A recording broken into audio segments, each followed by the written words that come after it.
que la razón por la que están allí es porque sus nombres no están escritos en el libro de la vida.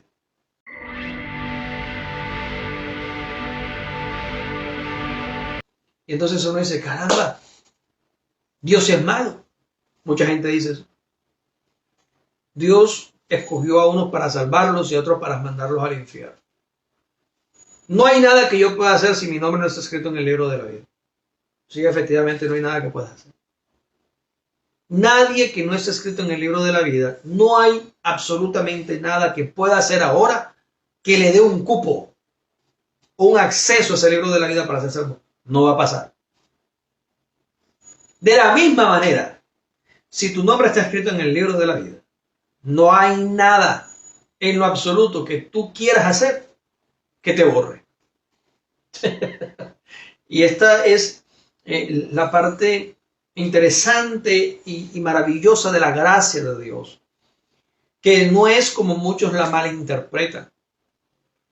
Muchos detractores de la predestinación dicen, es imposible que yo llegue a Cristo y luego me vaya a pecar, y porque mi nombre está escrito en el libro de la vida, entonces yo puedo hacer lo que me da la gana y no me voy a perder. No, error. ¿Por qué? Porque explicábamos la semana anterior que toda aquella persona que esté inscrita en el libro de la vida, una vez que llega a Jesús, no peca. Es decir, se aleja por la naturaleza divina que ha sido implantada en él, comienza a alejarse y comienza a apartarse todos los días de la inmundicia y del pecado y nunca jamás volverá atrás. Esa es la señal de un nuevo nacimiento. Esa es la señal de una vida genuina, arrepentida y convertida a Cristo. Aquel que vuelve atrás, aquel que pisotea la sangre de Cristo, aquel que tiene en poco la gloria y la gracia del Señor, la única explicación bíblica que resta para estas personas, ¿cuál es? Que nunca, jamás sus nombres estuvieron escritos en el libro de la vida. Y que la única razón por la que militaron en el Evangelio y asistían a la iglesia era porque tenían un buen deseo, un buen propósito, humanamente hablando, querían cambiar quizá, o tenían algunos otros intereses. Pero sencillamente sus nombres no estuvieron nunca escritos en el libro de la vida. Y cuando llega el momento decisivo, el momento de la verdad, esa persona no tiene nada que lo amarre, que lo aferre, ni que lo ancle a Cristo. ¿Por qué? Porque sencillamente nunca fue parte del pueblo de Dios. En apariencia sí, iba a la iglesia, de pronto con su corbata, bien vestido, bien peinado, con una Biblia grande, de pronto predicó, de pronto hizo milagros, de pronto hizo señales en el nombre de Jesús, de pronto hizo toda esta gran cantidad de cosas que hoy vemos. Pero realmente nunca su nombre estuvo escrito en el libro de la vida. Nunca fue salvado, nunca. Simplemente estuvo allí de relleno. Por eso recuerde usted, amado, que la Biblia dice que es necesario que en el plantío de Dios la cizaña y el trigo crezcan. El trigo, ¿a quiénes representan? Pues representan a los hijos de Dios. Pero la cizaña que crece en el mismo lugar, juntamente con el trigo, representa a los hijos del maligno, es decir, los que nunca fueron salvados, pero crecieron y estuvieron en el mismo lugar, con la misma apariencia física de los otros, con la misma apariencia externa de los otros.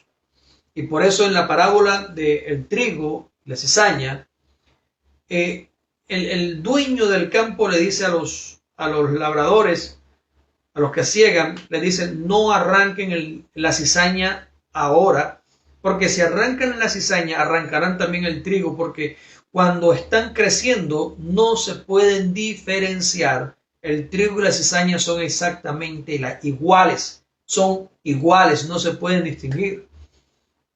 Pero cuando pasa el tiempo, cuando llega el tiempo del fin, cuando llegue el momento definitivo, lo que estoy hablando ahorita, el trigo en sí mismo, el grano del trigo es tan pesado que hace que el trigo se incline, el trigo se dobla.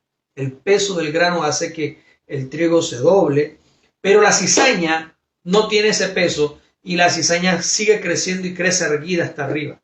Y de esa manera, el trigo está postrado y la cizaña está altiva. Y allí, en ese momento final, es en donde los labradores pueden distinguir el de Dios y el que no es de Dios. Distinguen el trigo de la cizaña. Y entonces cuando ya el trigo ha alcanzado su madurez y se dobla, es cuando arrancan a la cizaña porque es evidente dónde está. No se pueden confundir. De la misma manera, en la iglesia de Dios hay muchos que son trigo y hay muchos en la iglesia de Dios hoy en día que son cizaña. Y usted los ve y tienen la apariencia de trigo. Parece que son de Dios, parece que hacen el bien, parece que son consagrados, parece que son muy entregados y devotos a la fe, parece que son esto y aquello. Pero llega un momento en donde alcanzan el tiempo de la decisión definitiva y ese día simplemente son arrancados, son quitados de ella. Y entonces aflora lo que siempre fueron. Dejan de mostrar la apariencia de trigo porque ya no se pueden confundir y muestran completamente su naturaleza de cizaña, y es cuando todo el mundo los ve y dice, ay, pero mira, yo pensaba que esa persona, y mira, después de ser salvo ahora pisoteó la sangre del cordero. No, realmente, pega bien, realmente nunca, jamás fue salvo, nunca. Simplemente estuvo allí como un relleno, simplemente creció como cizaña al lado del trigo, pero llega un momento en donde Dios dice basta, es suficiente, y entonces esa cizaña es arrancada. Esa es la razón por la que no podemos confundir de ninguna manera ni interpretar que la predestinación es una alcahuetería, porque así muchos la han querido entender, de que si mi nombre está escrito en el libro de la vida, entonces yo puedo hacer lo que me plazca, porque igual estoy inscrito ahí. Nunca me voy a perder.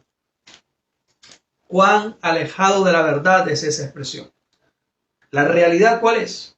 Que si yo estoy inscrito en el libro de la vida, el día que Dios me llama y vengo a su presencia, a partir de ese día mi vida comienza a transformarse y nunca, jamás me apartaré del Señor.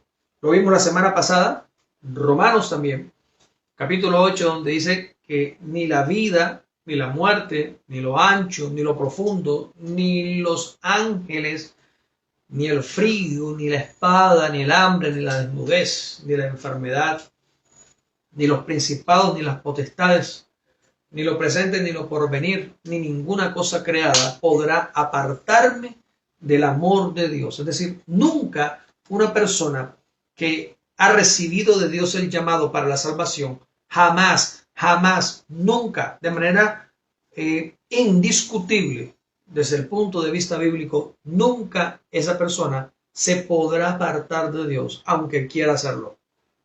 Hablando hipotéticamente, aunque quiera blasfemar, aunque quiera alejarse de Dios, aunque quiera dejarlo todo e irse al mundo, irse a pecar, irse lejos de la presencia de Dios, aunque lo quisiera, no puede hacerlo porque su naturaleza está siendo mudada, transformada en un nuevo ser. Por eso segunda de Corintios 5:17 dice que de modo, vamos a leerlo por favor, segunda Corintios 5:17, de modo que si alguno está en Cristo, nueva creación es, o nueva criatura es, las cosas viejas pasaron y aquí son hechas nuevas. Eso es inevitable. Decíamos la semana pasada, nadie puede evitar, nadie que llega a Cristo puede evitar ser transfigurado, ser transformado por la gloria de Dios. Nadie lo puede evitar. Es algo que tiene que darse porque es Dios el que lo hace. Vamos a ver qué es. De modo que si alguno está en Cristo, es una nueva creación. Las cosas viejas pasaron, he aquí han sido hechas nuevas. Las cosas viejas pasaron, aquí han sido hechas nuevas. Entonces, esta es la realidad que enfrenta la iglesia y las personas que han creído en Jesús. Que la única razón por la que estamos aquí es porque fuimos predestinados. Es porque Dios nos escogió. ¿Es acaso Dios entonces injusto? Hay un capítulo en Romanos capítulo 9, vamos a buscarlo por favor, Romanos capítulo 9, habla de la escogencia de Dios para Israel. Vamos a leer desde el versículo, creo que podemos leer desde el 10. Por favor, vamos a leer de ahí en adelante acerca de cómo Dios hace lo uno y hace lo otro. Y no solo esto, sino también al concebir Rebeca de uno, de Isaac nuestro padre, porque aun cuando no habían nacido ni habían hecho algo bueno o ruin, para que el propósito de Dios permaneciera conforme a la elección, no por obras, sino por el que llama, le fue dicho, el mayor servirá al menor. Mira lo curioso de eso, es que está hablando acerca de los hijos de Rebeca, ¿sí? Está hablando de los hijos de esta mujer que tenía en su vientre, tenía entonces a Isaac. ¿A quién tenía? ¿Cuáles eran los hijos? Isaac. ¿Isaac es hijo de quién? ¿De Rebeca o de Sara? Isaac es hijo de Sara, hijo de Abraham. Pero Rebeca es la esposa de Isaac. Dios llama a Isaac el hijo de la promesa y sobre Isaac derrama toda la bendición de la genealogía, de la simiente santa que vendría. Y luego cuando Isaac va a ser padre, ¿sí? Con Rebeca, Rebeca resulta que tiene 2 hijos en su vientre. Gemelos, dice la Biblia que son gemelos. Y entonces sucede algo, que aún estaban los 2 hermanos en el vientre, aún estaban allí, bueno, no eran gemelos, eran mellizos de hecho, eran mellizos. Aún estaban los 2 hermanitos, los 2 bebés, estaban en el vientre de Rebeca. Y dice la Biblia que para que Dios mostrara su gloria, no por las obras de un bebé ni por las obras del otro bebé para escogerlos, sino que por su gloria y por su gracia llamó a uno de ellos antes de que hicieran bien o antes de que hicieran mal, mostrando que la escogencia de Dios no es por nuestras obras, ni porque hagamos bien ni porque hagamos mal, sino que Él nos escoge simplemente porque quiere. ¿Vale? Entonces, como Él quiso, escogió el menor. Debió haber escogido el mayor según la creencia humana. El mayor, el primogénito, siempre es el heredero. Pero Dios ese día dijo, no va a ser el mayor, va a ser el menor. Entonces a Dios le plació darle la primogenitura al menor. ¿Quién es el menor? ¿Cuándo nació? Jacob. Dios le entrega la primogenitura a Jacob, el menor, y se la niega a Esaú, que es el mayor. ¿Sabe cuántas personas y cuántos predicadores han dicho de que Jacob le robó la primogenitura a Esaú? Eso significa que ese predicador no tiene ni idea de lo que está hablando. Jacob nunca le robó la primogenitura a Esaú. Esaú nunca le vendió, nunca rechazó la primogenitura. ¿Por qué? Porque nunca la tuvo. Él creía que la tenía. Esaú toda la vida creyó que tenía la primogenitura y tenía el derecho a heredar. Jacob toda la vida creyó que el primogénito era su hermano. Isaac toda la vida pensó que Esaú tenía la primogenitura.